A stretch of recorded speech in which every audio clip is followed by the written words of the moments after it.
But I think that in just sort of the most simplistic terms, it appears that diabetes is kind of a hyperinflammatory condition. One thought for that is glycated proteins.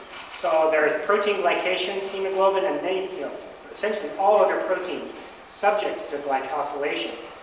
Any of those proteins in the extracellular environment can interact with the receptor RAGE, receptor for advanced glycation end products. Now, RAGE is turning out to be a receptor for DNA, and it's a receptor for calgranulins, S100 proteins, but it is activated by glycated proteins, and that may be a reason for diabetic patients to have sort of chronic induction of inflammation, including sort of inflammasome-based inflammation. And perhaps there's counterregulation that excessively damps that. It's very confusing. Yeah. So I guess that you can see that I like to talk a lot. Essentially, I said, I don't know, but it took me 5 minutes to say that. So,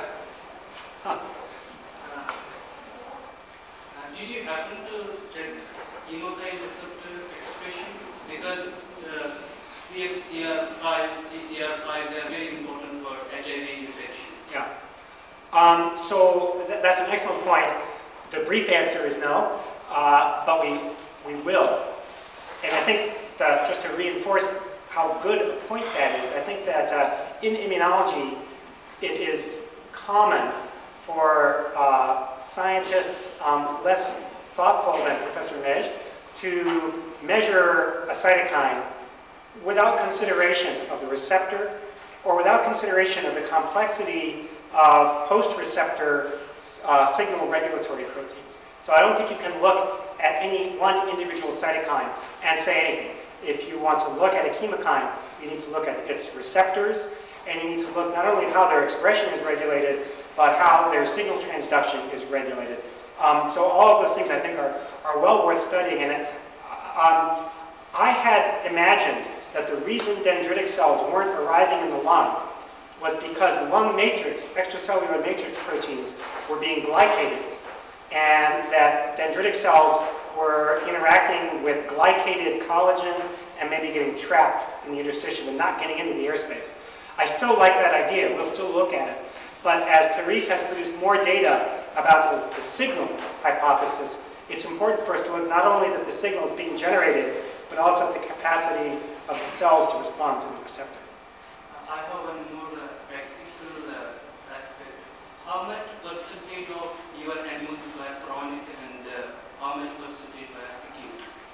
Of the diabetes? Yeah. Oh, that just depends on what we choose to do.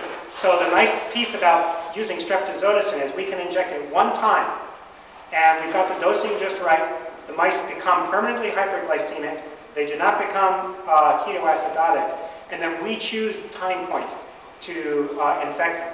We're looking now, we want to look at how to, if once a mouse becomes susceptible, if we cure their diabetes, do they regain resistance? And we have not looked at that yet, but we found a good approach. There is a drug.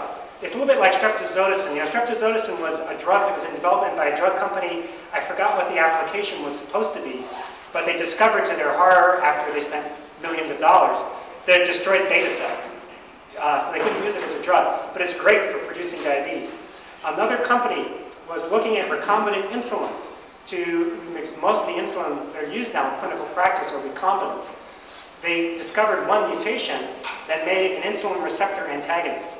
And so you can actually deliver this peptide, this insulin mimetic, in an aslette pump, put it into a mouse, they become hyperglycemic, and you can replace it once a month. They'll stay hyperglycemic.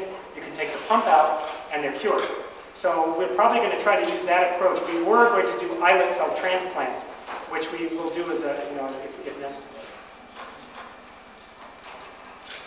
About the mice model, I just know nothing about the STZ molecule. So is there any other toxicity of this molecule, sure, including, is there any toxicity against the immune system? Yeah. Would I inject corticoid, for example, in mice, yes, and get also diabetic mice? And maybe glucose may not be directly involved in tuberculosis. Maybe.